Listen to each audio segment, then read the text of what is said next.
Let me just introduce briefly DigiLogic. DigiLogic is an H2020 project funded by the European Commission.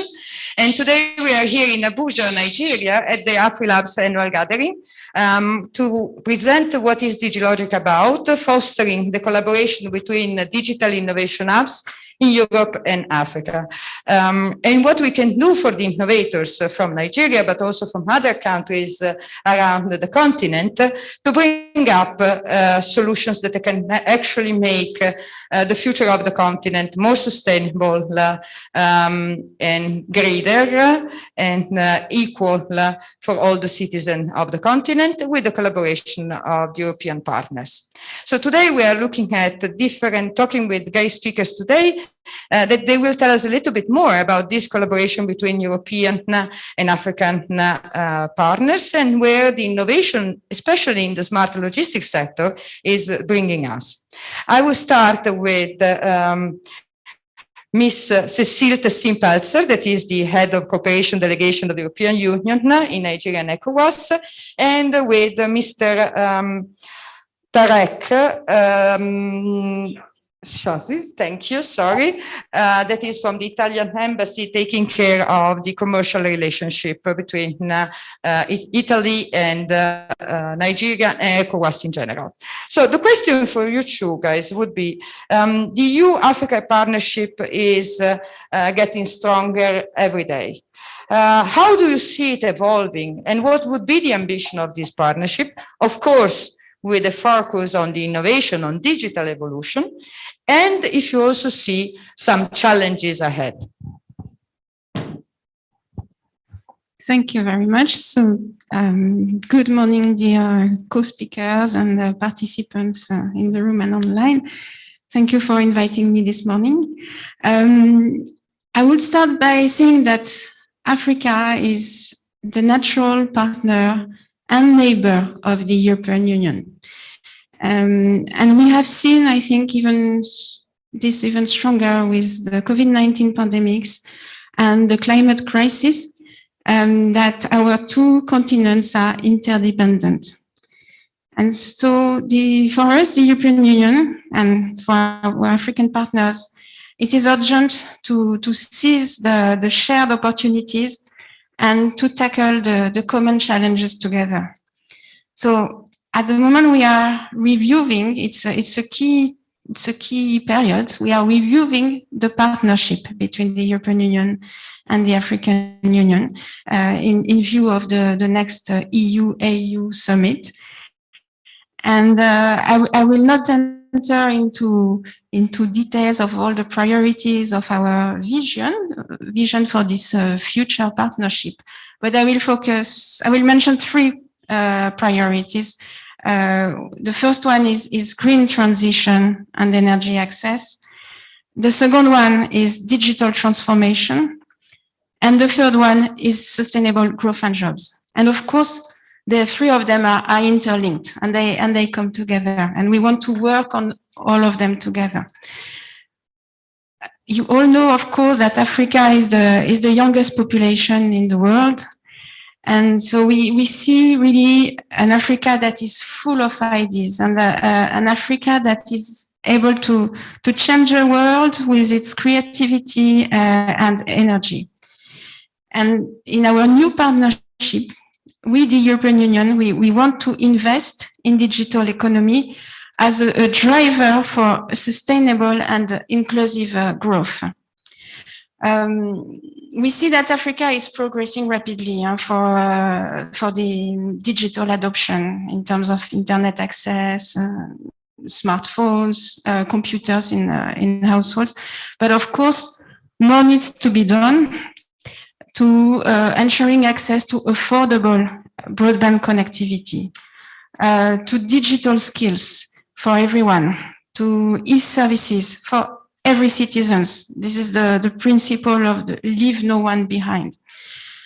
Digitalization creates opportunities, of course, for job creation, for access to quality basic services, for improving also transparency and accountability of the governments towards its citizens, And so we see a lot of developments, very positive developments, such as e-services, e-health, e-education, e-learning, e-governance.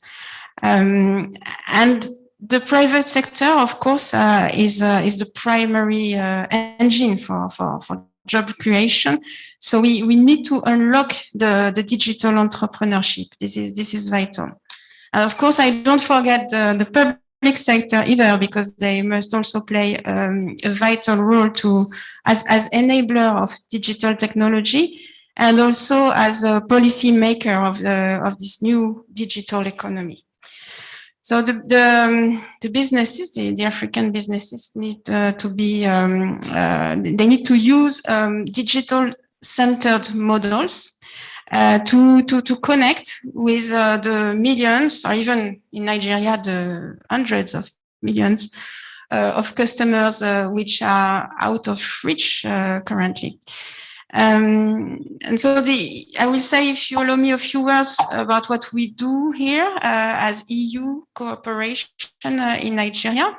So we have a new cooperation program, which includes digitalization and green transitions as key priorities. And our support, of course, will be aligned on the national Nigeria digital economy policy and strategy. And our interventions will aim at growing digitally enabled businesses to create new jobs, and in particular for youth. It's really our transversal priority is youth. We will also have financial instruments. We will use these instruments, for instance, to de-risk investments in connectivity, to provide also capital for digital entrepreneurs. And we will also use support actions to develop innovation and digital ecosystems. So innovation hubs, incubators, TV support. So we will use all the instruments, what we call our toolbox. And to do that, we will use our partnerships with Team Europe. So Team Europe, those are our European Union member states.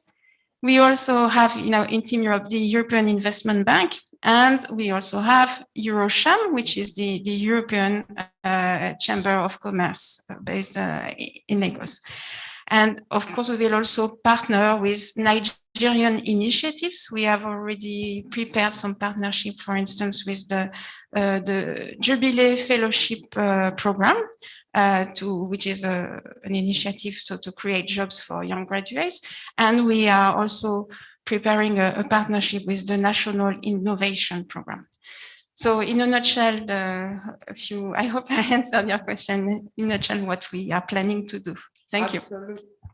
Absolutely, Cécile. I also think that Dania and Faye will tell us more, telling us if they have already taken any opportunity offered by the European Commission, and if they have enough support by the ecosystem around to push forward the innovation. I will leave the floor to Mr. Tarek Chazli from the Italian Embassy, please. Thank you very much. I thank everybody here present and online watching us. So, considering that the further speakers will go much more into technical aspects, I, as a diplomat from an embassy, a bilateral embassy, would like to make a few considerations, to give a background, let's say a geopolitical background to the kind of partnerships that are lying ahead, and then be more specific with examples that can relate to Italy and Nigeria, which is a big weight within their geopolitical area, of course. So the main challenge we have ahead is, of course, in this phase, which had its effects, especially when we talk about digital economy, about small things that were the potential, that finally were forced upon private businesses and even governments So they learned tools that in the past they had just not cared to utilize. But right now we are facing some unexpected crisis, which we see, which is basically the chokehold over the maritime rules. And let's say that in this moment, the world is facing a logistics crisis like no other in the past decades. Goods simply are not arriving where they're supposed to arrive. Components are missing. And this is actually in big danger of erasing the growth. I already see some of, some estimations for the end of year economic growth being reduced because of these aspects. It's hitting economies like ours, other more export-oriented economies like Germany. And this is one of the challenges that we have to consider. Now, so getting over a logistics crisis. I think here we have, we're in Nigeria. We are in the country of the infamous Apapa roadblocks and chokeholds. What I mean is there is a lot that we can learn from the experiences of SMEs in Nigeria and West Africa and in the wider continent. The challenges that they have faced that are new to us in Europe somehow are something that they deal with every day. I see the collaboration in the field of digital economies, of smart logistics in general, but the other challenges like the green economy, the circular economy, as really something that goes in both ways. We have big challenges, but we have a very clear win-win scenario in front of us. And let me elaborate on this now.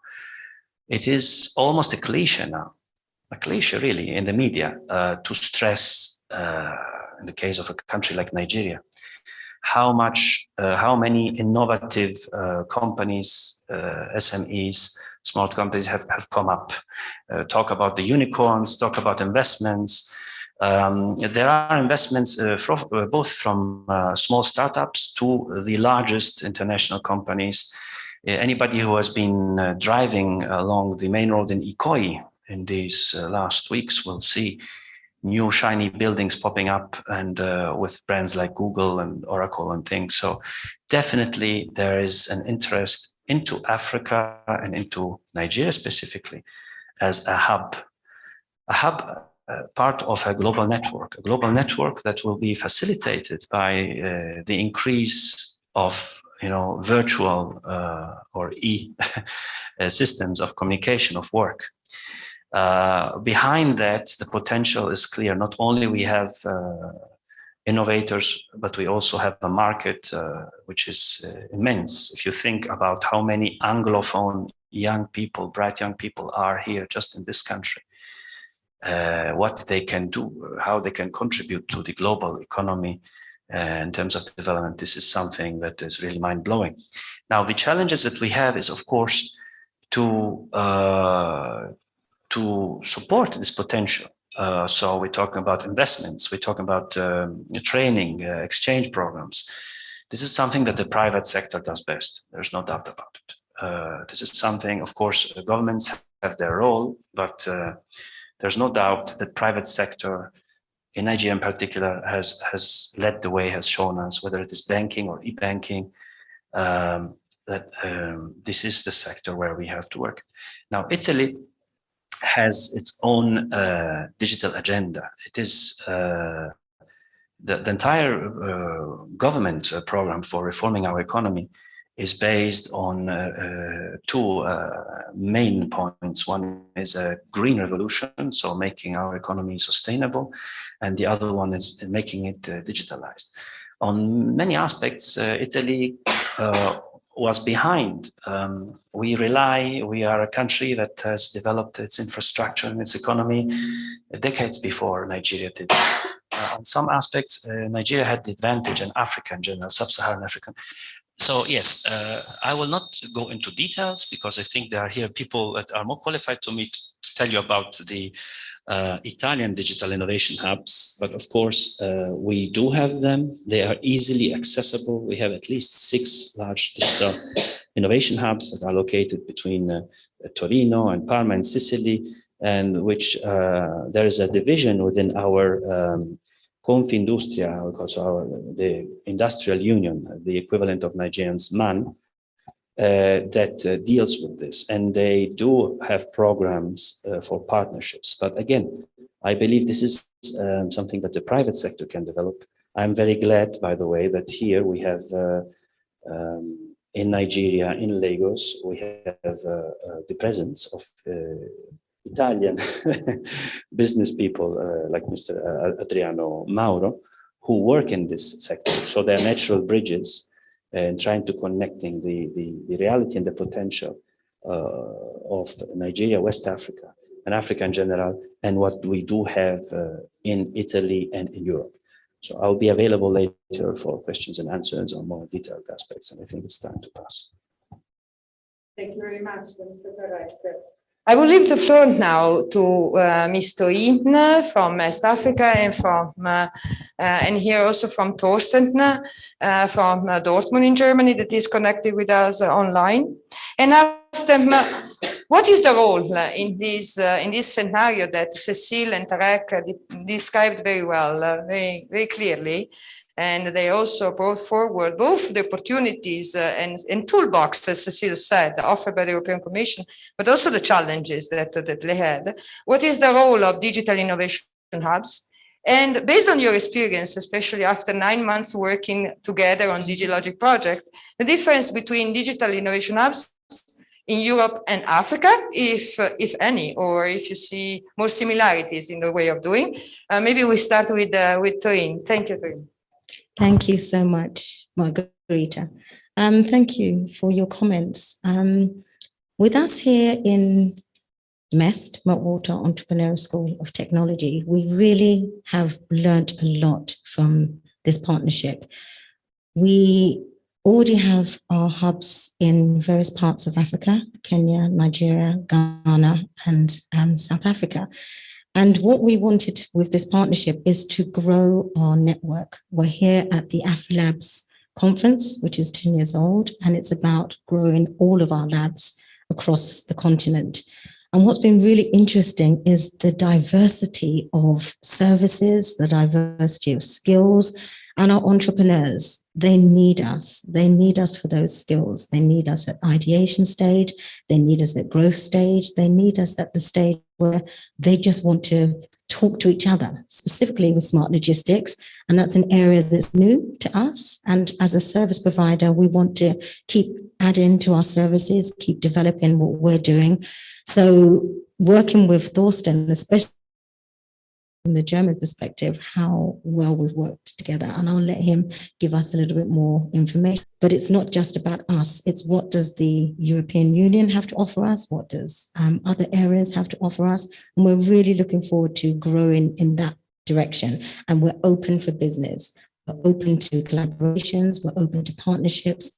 And we know what we know, but we want to share with you what we have, and we want to learn from you.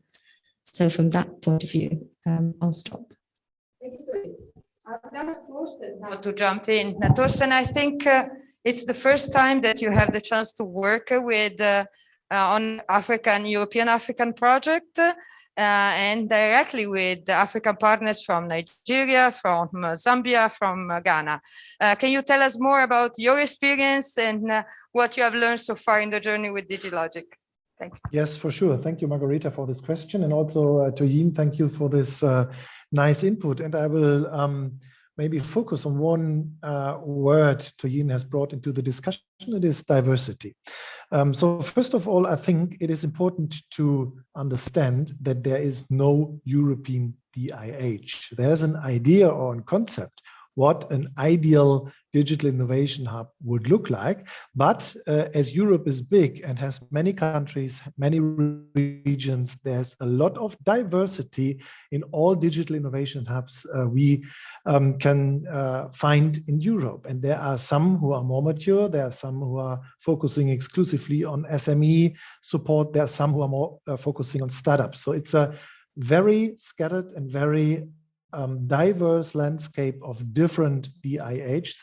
And what is the glue of it? Well, I think the glue is that all of them are focusing on their customers. And the customers are basically SMEs or companies in a region around of, I don't know exactly, maybe 100 kilometer or whatever. So a hub which is somehow playing the role of an orchestrator to bring competencies and networks together.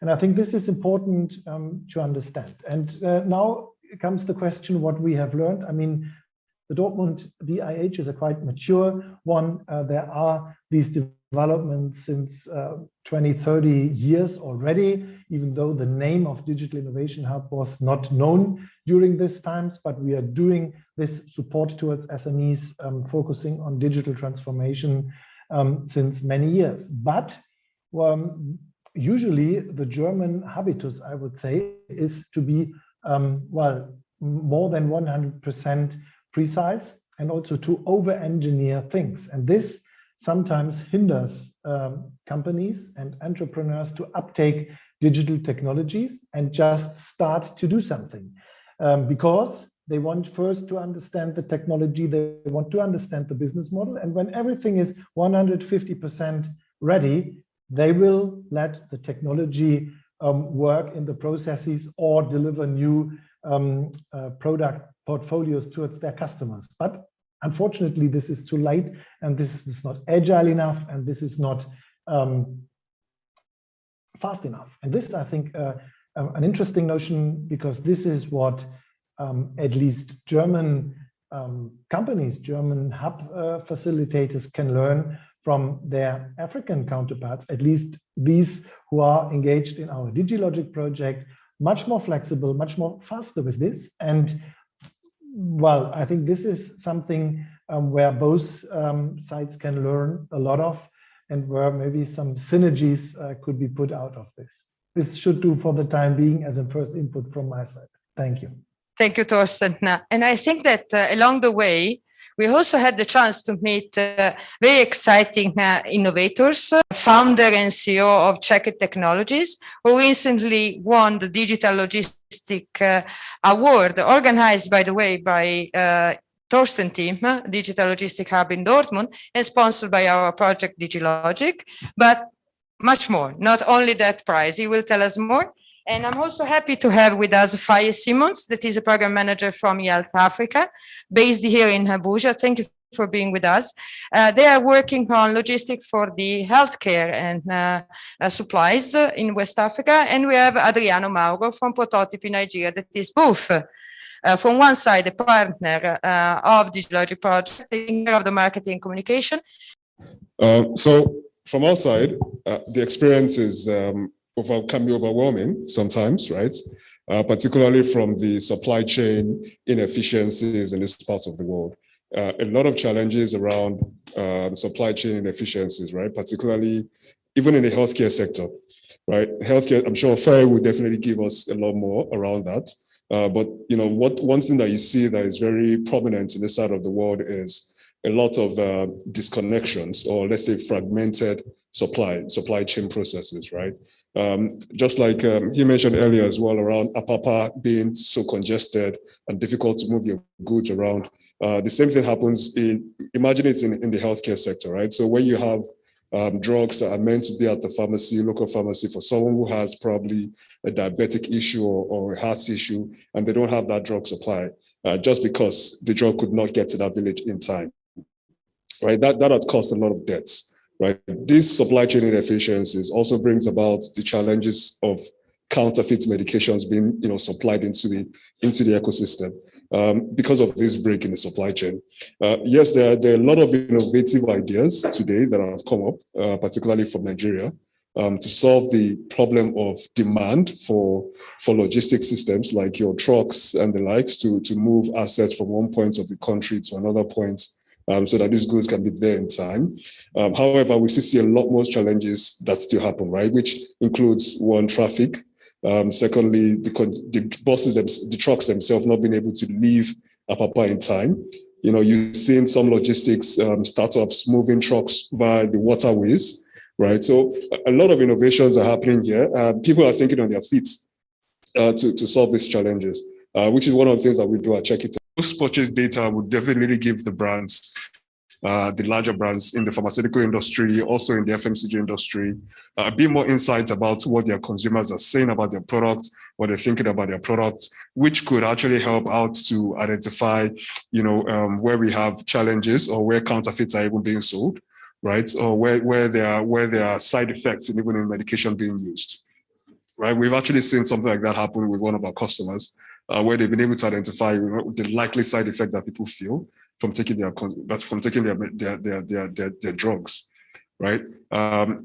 Interestingly, right, this is a phenomenon called the tail whip effect, right? The tail whip effect basically means if you hold a long whip, right? Just imagine you are whipping a horse, for instance. If you hold a long whip, the handle side of it, where you're holding it, once you toss it, the real effect of that whip is felt at the tip.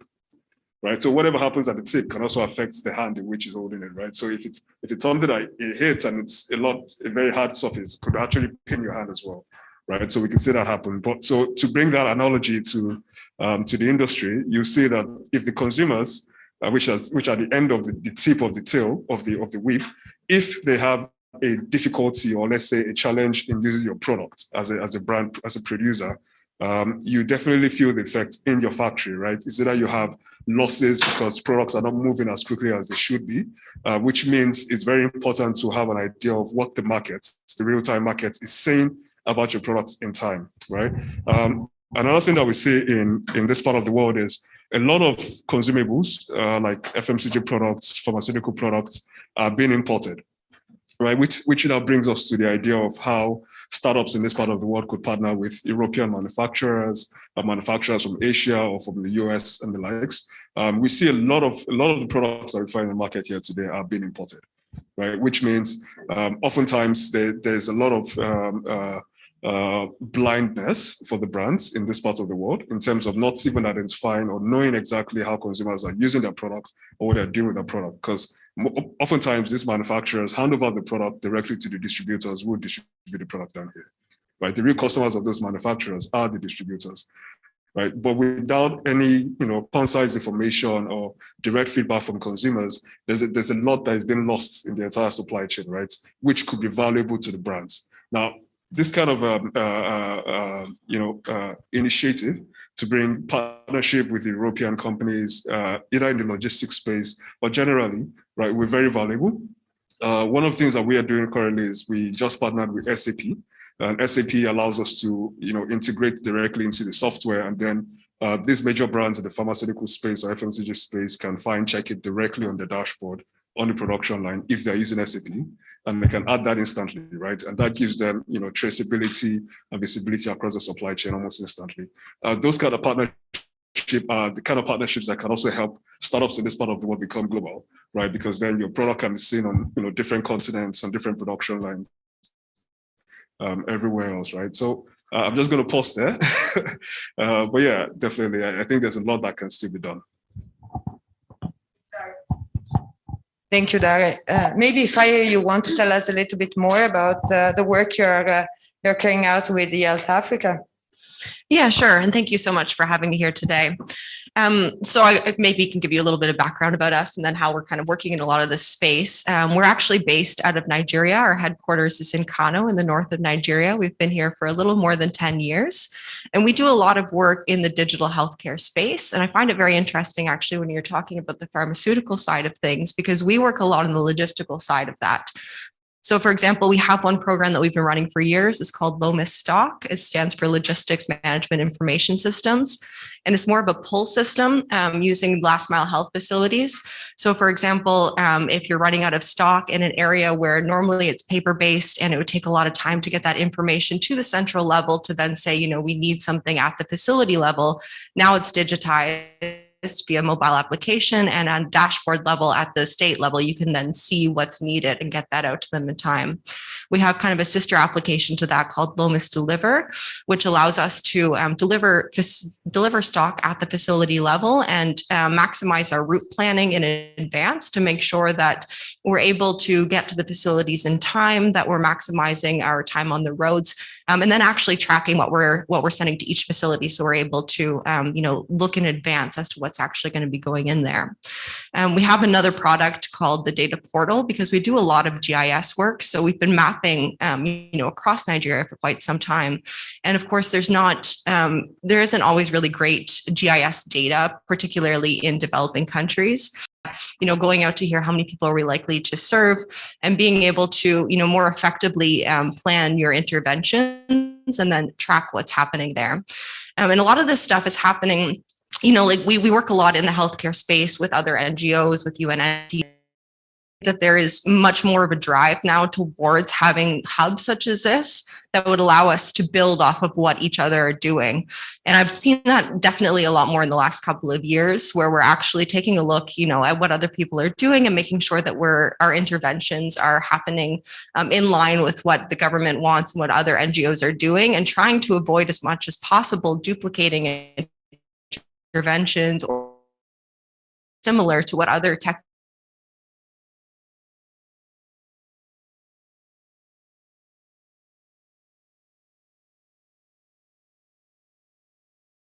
and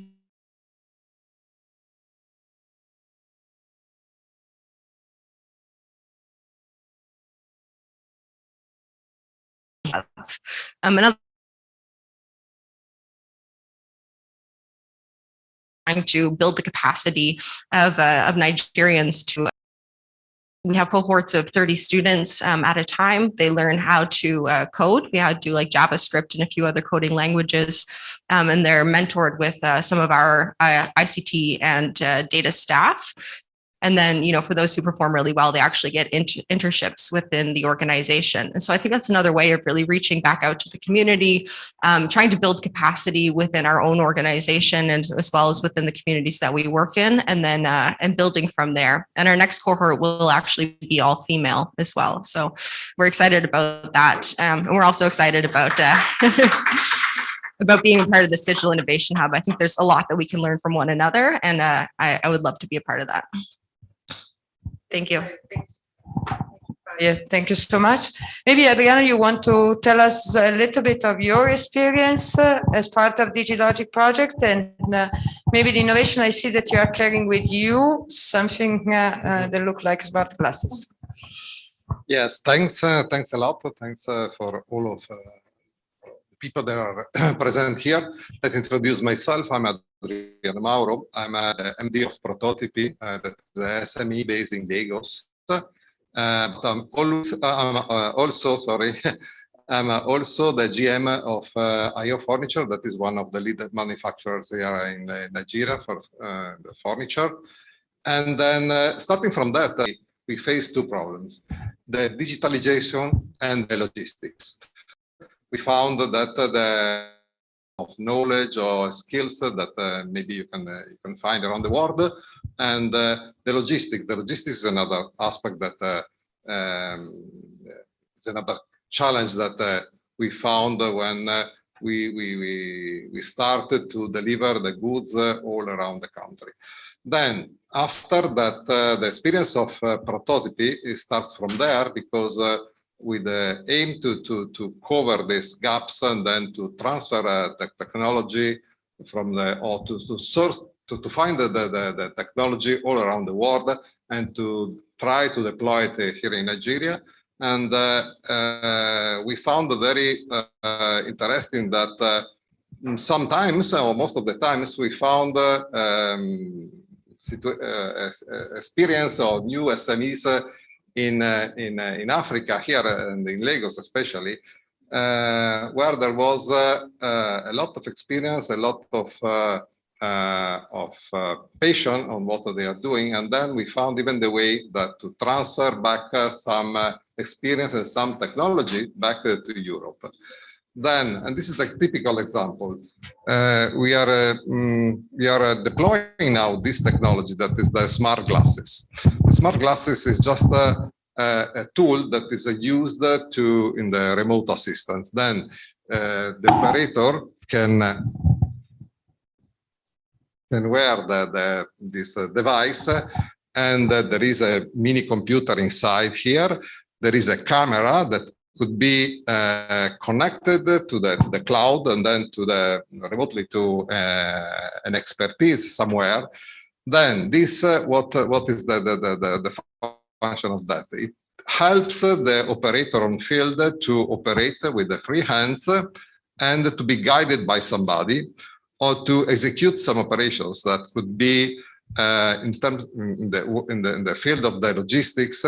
We can guide inspections. We can even fill one form that could be used to like a checklist that could be used to check the operations of the people on site. At the same time, the operator can snap pictures, can send requests to the office where the expertise are, and using the technology, it can even translate simultaneously in different languages. Then could be somebody that is speaking in English, and on the other side could be somebody that it hears, or it can read the messages in French or Italian, or so many languages around the world. Then this is a technology that we are deploying here. And then what is funny that we found now, we found that because the environment here especially in Nigeria is different, then we found people that they are able to develop applications and new technologies that we can even bring back to Europe. And this is what Prototipi is doing now. And then thanks for this opportunity even to present ourselves. Thank you. Thank you, Adriano. Thanks to all our speakers. I will leave the floor to the participants in the room. Do you have any question for our speakers? Raise your hand and I will give you the mic. You heard from the European Commission, from the Italian Embassy, from innovators, from DigiLogic project. Thank you, sir. Yes, good afternoon. Just checking the time zone. My name is Chris Odongo from Kenya. I'm just wondering, is this a Nigeria-only project, or is it truly Africa-wide?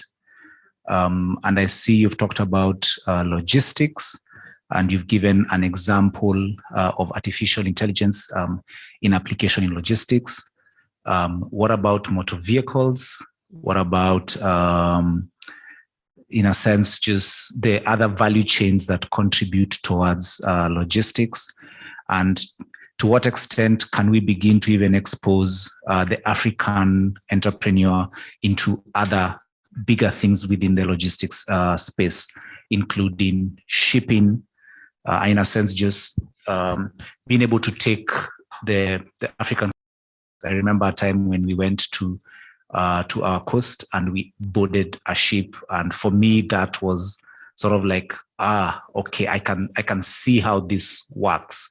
So in a sense, sometimes when you can see, innovate, and so is there any plan around exposing entrepreneurs before you even, or in addition to sort of shortlisting the 12, is there sort of like a plan and ideas? Thank you.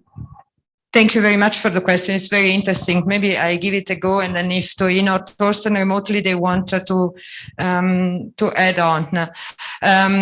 I think you're totally right. It happened to me a few years back. The Italian embassy brought 3 big ships to the Lagos port.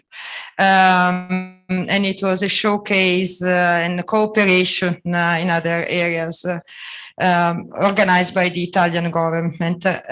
I was very lucky to spend 3 days on those ships with 200 Nigerian children, primary schools. And I saw a big house, and I was like, yes. And then the military people, they were super nice, bringing them around, showing them different things and tools and technologies, whatever was on board. And they were super engaged, right? And that's what you are saying. If you experience, if you see, then you can be inspired. You can also, if you are grown up with an engineering degree, maybe you can also think of some solutions. Now, and that's the same thing if you go to a harbor of containers, if you go to railway, whatever operation, if you are in an airport with a cargo operation and so on and so forth. Now, what we are doing as DigiLogic, that is a 3-year project with a certain amount of resources and tasks that have been assigned to us. Actually, it will be mostly in Zambia and in Ghana, but also a little bit here in Nigeria to Prototipi. We will have dedicated courses that will be introducing a group of people. They will be, so it's before and in parallel to the challenges. The challenges are for innovators like Faye, like Tarek, like other ones that we are not meeting today, Max and G or whatever, right? That are already around, because we want them to scale up, to get even bigger. But at the same time, we will be running peer-to-peer learning and dedicated short training courses in 3 different countries that will be on the basic of logistics, the understanding and seeing what are concretely the challenges, a little bit of business development. And now I let Toyin speak because she knows better than me. Thank you, Margherita. So to your question, definitely, we know there's 56 countries in Africa. So we specifically for this project dedicated the areas where we have specialization and have networks. So the call for challenges, as Margherita said, is going out to everybody, and you've got the right to apply, just like everybody else. But what we're really interested in is the courses that we're doing that will be for a month long. They're short courses, 3 hours a day for 5 days a week for a month. And what that will be, as Margherita said, is just introducing you to smart logistics, because we really want to engage women and we really want to engage our youth who may have an interest, but like you say, they can't touch it and feel it. And it's an area that's growing, smart logistics. And we really want to be on the grassroots level with really going into the communities and looking for some of our innovators of the future who've got some ideas around logistics, but they don't have the skills. So we want to start that journey. So thank you for that question. Thank you, Toyin. Thorsten, if you are still there, is there anything that you would like to add here? I see. Yes, I want to add something. I just want to make clear that the DigiLogic project is a little bit twofold. We are looking on 2 different aspects. The one you described, Margherita and Toyin, it's on the smart logistics topic. We are not facilitating any, I would say, graduate scheme or any really real logistics management school or something like this. This is not the goal of DigiLogic, but to bring people together, to also link different sources of experts who might give some inputs and some advice on certain issues in the industry. But the other side of the project deals exclusively with the DIH as such, and what could be done from the side of digital innovation hubs. How are services set up to ideally support SMEs and startups to do their job, to grow, and to maybe also gather new customers in the field of smart logistics. I think this is important to understand, and it is also a kind of project which tries to set up and find examples of good practice. Why? Because we can only focus on some countries on this one domain or industry of smart logistics, but there are many other fields where digital transformation is needed and exchange is needed. And it is a little bit, I would say, also an icebreaker to test if these collaboration between DIHs in Africa and Europe works, and if there on top in the future there might be any programs suitable which can roll this kind of collaboration model out into other domains, into other countries. But this won't be then the job of DigiLogic as such. Thank you. Thank you, Thorsten. A very good point. And actually, most of the people here in this room, I think, are from digital innovation hubs from different countries. And what you were saying, focusing on our work as a digital innovation hub and collaboration between hubs in Europe and Africa, it's really at the core, and maybe it's much of interest of the people we have here in the room. Is there any question, any other question from the attendees here? Thank you very much. My name is Maurice from Kumasi, Ghana. So, I mean, this is a follow-up on the question my brother asked. I want to ask also if startups are eligible to apply. There are certain startups that may have already started in the logistical department and running some IoT projects on their own that will need a bit of a lift off to be able to get things done. Some may not necessarily be women, but are already working on such and getting women into their programs. So I want to know how that pans out. Are you looking at female founders only, or women in the space, or maybe men who can also, take advantage of that and make sure they can also employ women in their programs? Thank you. Thank you for your question. Very good one. Actually, DigiLogic will launch the challenges, smart logistic challenges, early next year. It will be open to innovators, men, women, men. It's open to everybody, both from Europe and from Africa. And actually here, the invitation is to pair, to work, have couples or teams that are made of African innovators and European innovators, exactly for what your colleague before was saying. If you're not on the ground, if you don't know the reality, it's very difficult to innovate. So how an innovator from Dortmund or from Paris has never been in Kigali or in Nairobi, spot what is the pain point to be solved with innovation. So that's what we are trying to do. The challenges will be open now. The details are being defined, but most likely it will be a couple of months. All the information will be there. We'll have a workshop to explain what are these challenges about. We are trying to involve government, industry, SMEs to come up with the real challenges that are relevant to the market or are relevant to the government. Why? Because we hope that the innovators that we will select will really have a chance to move forward and to scale up and to have a real traction into the market. So here it's an invitation also to other speakers that are connected across the ecosystem to bring up this subject. We will then select the 4 winners, but it's not only, okay, you're the winner. They will follow a mentorship program with Dortmund, but also with Fraunhofer in Germany, that is, they're working closely with the Thorsten, and with the VTT, that is a research center in Finland, a major one in Europe, and from Friuli Innovazione, so Italy again, from Friuli region. So there will be coaching and so on and so forth. But Thorsten, I see that you want to talk. Yeah, I just wanted to add on this, Margherita, thank you for this input, that everyone is warmly invited to the community. Please sign up because there a lot of exchange is facilitated. So via the homepage, digilogic.africa, it's easy to find the community space. And please sign in, and then we have your contact data, and we might guide you to the challenges, but also into the network area where we want to bring you together with interesting experts or people or entrepreneurs. This is just an addition, Margherita. Thank you, Thorsten, absolutely. And by the way, we have a roll up with the QR code. You scan the QR code, you are straight away in our website. And another question. Hello, my name is Sophie Diallo. I'm coming from Senegal, Dakar, and I'm the coordinator of an initiative we have in Dakar, which we call DIA. Yesterday, our ministry, Papa Amadou Sarr, talked about this initiative. It is a delegation of entrepreneurial rapid. I am very glad to see there. We receive for a month, begin in Dakar for startup bootcamp. So we're promoting entrepreneurship in Senegal.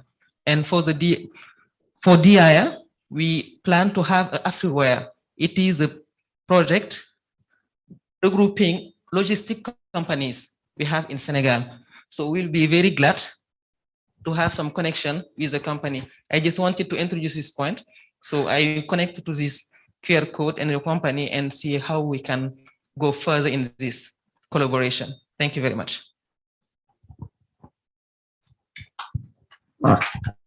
Thank you. Actually, it's exactly what we hoped to achieve through this workshop, to make new connection and enlarge the network and create some synergies across the continent.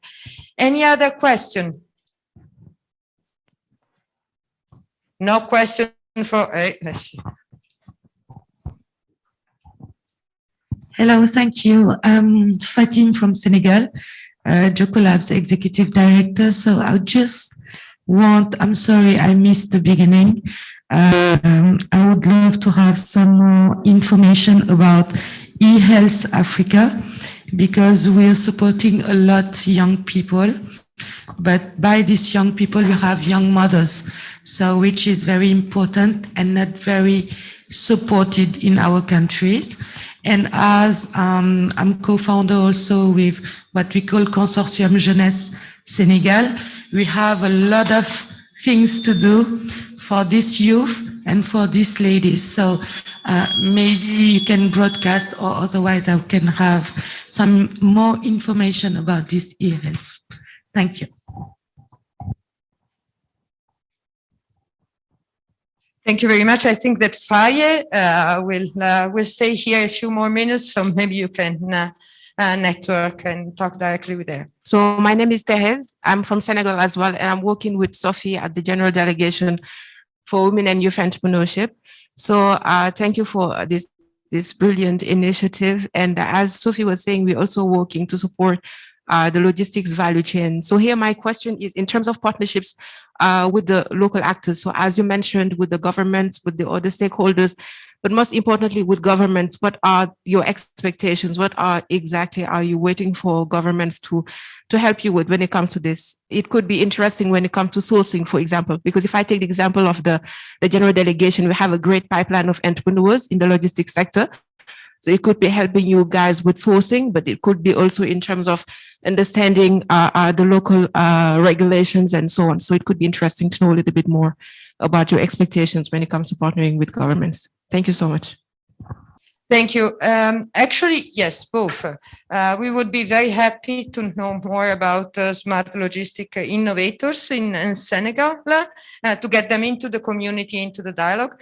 But on the other hand, think of ports authorities, think of custom operation, think of all the operation that governments on daily basis are conducting that are relevant for the logistics. Think of paperwork, authorization, and SONCAP in Nigeria, that is quite famous, and I see somebody that will add a little bit about SONCAP, giving the expression that I see.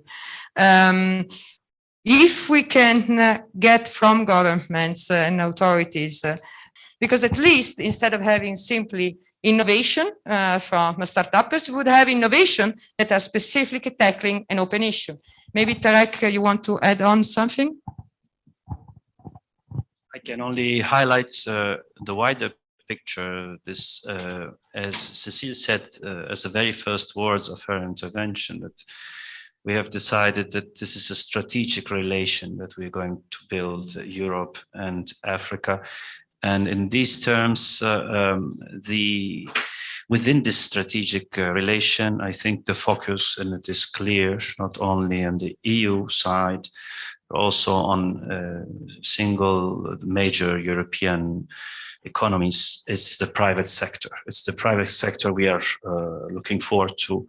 I think there was some misunderstanding recently when French President Macron, who is one of the champions of giving priority to Africa within the European Union, had decided to shift a famous yearly appointment, which was with governments, to the private sector and to the youth. Of course, this raised all sorts of discussions, and took a lot of heat during that. But I see that as a very positive development. He broke the ice. He faced all those legitimate questions. And this is where we're all heading, whether we like it or not. We are reconverting to a plan of parity, equality, win-win scenarios where Europe knows what it can bring. They used to call us developed economies. I think what I like to use more the mature economies, which is a good thing, but mature is also a step towards getting old. So here is where we have to bridge the gap. We know perfectly well what Africa can give. We know what we have and what we are missing. And it is something which defies all the old logics of development aid, of assistance. It is sheer interest, which brings a win-win situation. So the youth, the ideas, the commitment of Africa, and let's say the expertise and the extra money that Europe for now has in the pocket. If you put them together through all the programs, and we have the EU, which has a lot of programs, I'm sure we have national programs we can go deeper to find about. This is the direction we are taking. So a completely new approach, which privileges a win-win situation and private sector and youth. Thank you. Thank you, Tarek. Thank you very much. In the meanwhile, we received a question through our Zoom platform. I think there is an innovator from Egypt that is following us live. Hi there. You were asking us how to join. You are into the smart logistics. You have good ideas. www.digilogic.africa or drop us an email info@digilogic.africa and we'll come back to you. Okay, thank you. I think we have one more question. Margarita, may I before we go to another question, make an input to the government involvement? Yes, of course. To round it up. So I'm very, thank you for this question. And I just want to bring the focus to another topic when government is involved. You are maybe aware that in Europe there are some, or I think the majority of countries where public entities, like for instance a city administration or a regional government, is heavily involved in the ownership of infrastructure like a port or like a container terminal. And I mean, we witnessed in the last decades that privatization also in this sector was on a top level. But now, since a couple of years, I think we also feel the advantages of having infrastructures which are owned by public entities. Usually this is a contradiction, but now as some policies need also owners in the logistics sector, for instance, from the public side, I think it could be an advantage to have at least the majority of stakes, for instance, in a port or in a hinterland terminal owned by public entities. And this might be a complete different perspective, but this might be also of interest to exchange when it comes to logistics and this question, how is government involved? So it's not only always customs or things like this, but it's also purely on the needed infrastructure, whether it is a hard infrastructure or a soft infrastructure, when we are thinking, for instance, about data sharing in this industry. So this is, of course, an interesting topic to discuss on. So I would like to be connected to the lady who just raised this question. I think we could maybe arrange another workshop, a virtual workshop on this issue. Thank you.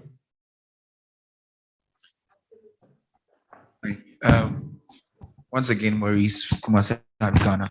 It's very interesting that he said that, because my question was actually along the lines of that. And thank you so much for your submission. I'd say that in our experience, I mean, we've been a tech and hardware incubation space for about 6 years, supporting logistical development in our country and Ghana. And I can boldly tell you that, as a matter of fact, when it comes to sustenance of logistics and project management in our country, it's more geared towards private sector than government sector. And the Chinese understood that early on. So they bypassed governments and started working with direct companies in country. So you find that most SMEs or most companies in the country that utilize logistics for advancement of their businesses or whatever it is, go directly to China to trade, to be able to get advancement. And that's where I think that Europe and the people in the West are failing, because they use government, and when they go through government, it stalls. It takes a very long time for actual implementation. The Chinese went around it, and now you see a lot of their products in country. They are now even developing capacity of young people in our country for the purposes of utilizing Chinese goods. So my question was to more or less like a submission, more or less, to what he also rightly said, that in as much as we have to find the balance between where government comes in and where private sector comes in, I think we also have to look at proving concepts in the regions that we operate. Maybe in Senegal, there's a government that rallies behind some of these things. I can't really say very much for my country because of what I've experienced. So I think for every country, it's quite different. We're talking about Africa. So let's not like one size fits all, but then for each country, let's figure out what really works and how to approach that so that there's benefits for everybody involved. Thank you.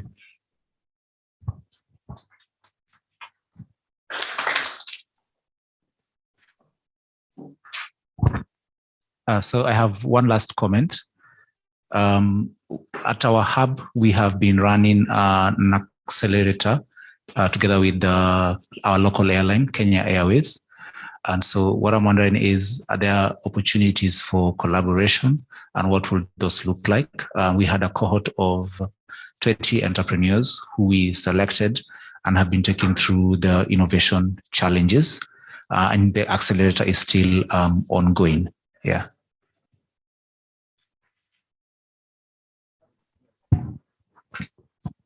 Any other question?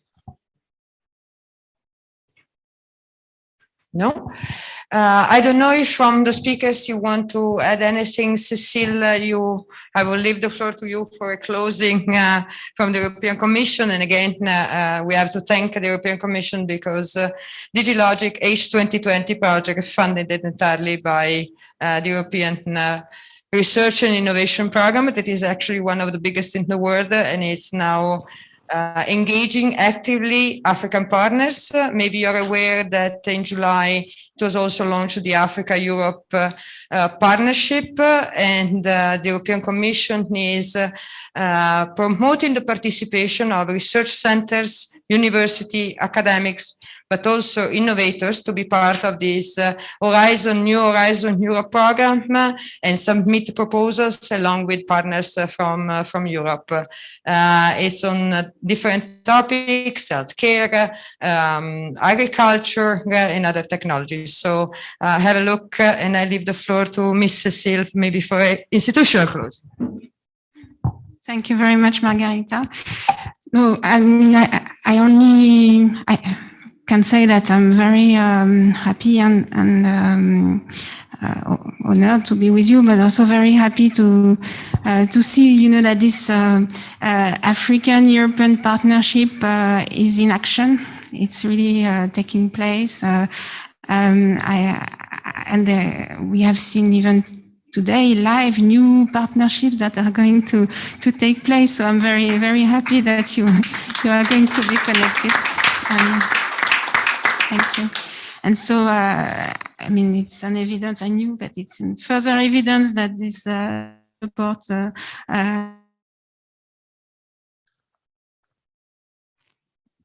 sure you will. I mean, I would like to wish to the hub a lot of success, and I'm sure. I hope we'll meet again soon, and I will hear about the new developments. Thank you very much.